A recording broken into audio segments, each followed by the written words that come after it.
Now to a breach potentially affecting millions of logins and passwords. The National Privacy Commission wants to further investigate an alleged massive data breach that hit several government agencies. 16 billion passwords. Imagine a city where every lock, every door, every vault suddenly swings wide open. That's what happened when billions of digital keys, passwords to your bank, your email, your life, were dumped online for anyone to take. No alarms, no warnings, just exposure.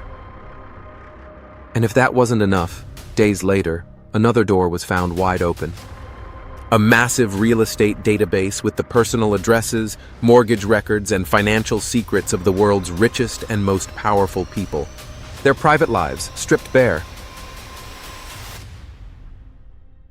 2 breaches, billions of lives, one terrifying truth.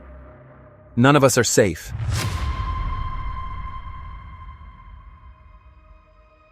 The first breach wasn't just big. It was historic. 16 billion credentials, a number so large it's hard to comprehend. Every username, every password you've ever typed could be sitting in that dump, waiting for someone in the shadows to use it. For criminals, this was paradise. One reused password meant instant access to everything. Your Gmail, your PayPal, your Netflix.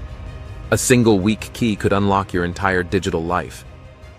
Most of us think of hacking as breaking in, but this wasn't breaking in. It was simply logging in, with your keys. Then came discovery number 2. Security researcher Jeremiah Fowler stumbled upon a database so massive, so exposed, it's hard to believe it was real.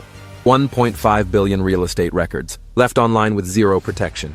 No password, no encryption, no lock on the door.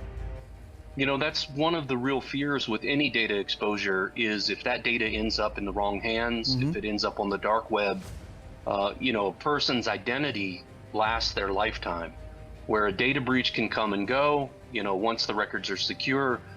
So it's really an important learning, now to really take a look at how data is collected, how it's stored, and who has access to that data.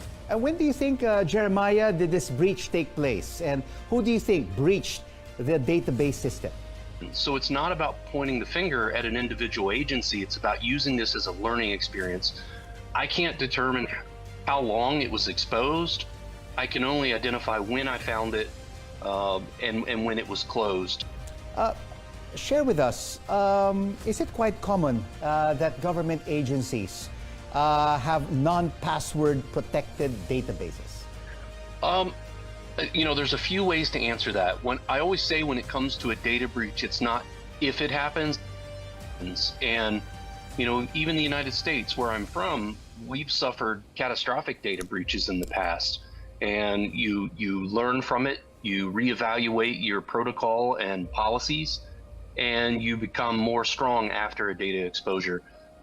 During the coronavirus, during COVID, we saw a tidal wave of data breaches where employees would work from home or remotely, and the firewall protection or password protections for these databases would be open, accidentally for everyone, when it should have only been open for a small number of authorized individuals. Inside were details about property owners across America, home addresses, mortgage companies, tax IDs, foreclosure histories, even records of inheritance and bankruptcy. And in those folders, Fowler found the names of the rich and famous. Anyone could download where these people lived, how much they paid, how much they owed. It wasn't just data. It was a roadmap to their lives. And for criminals, that roadmap could lead straight to fraud or even physical danger. For ordinary people, the password dump meant phishing scams, drained bank accounts, stolen identities. For celebrities and politicians in the real estate breach, the consequences were darker: harassment, stalking, and the rising threat of property fraud. The FBI has warned, property fraud is one of the fastest growing scams in America. Scammers steal your identity, forge ownership documents, and transfer your home to themselves, all without you knowing. With this leak, they had the perfect toolkit: names, addresses, mortgages, tax IDs, everything. The real estate wealth network secured their database after Fowler's disclosure. Tech companies forced mass password resets. But the haunting question remains, how long was the data exposed? And who had already copied it before the doors were locked again? A breach isn't just about firewalls and encryption. It's about responsibility, trust. And when that trust is broken, the damage ripples far beyond the data. These breaches proved one thing: no one is untouchable. Not the teenager reusing the same password for TikTok and Gmail. Not the billionaire behind a gated mansion. In the digital age, we all live in glass houses. Because when the vaults crack open, it doesn't just expose secrets, it exposes lives. And if you want to go beyond the headlines and actually protect yourself, visit tlyris.com today to learn how we can keep you, your data, and your business safe, where we use AI to fight online fraud and keep people safe. Link is in the description. This was today's cyberstory. Subscribe to the channel, share this video, and stay alert. The next breach could already be unfolding. Because in cybersecurity, ignorance is the biggest vulnerability.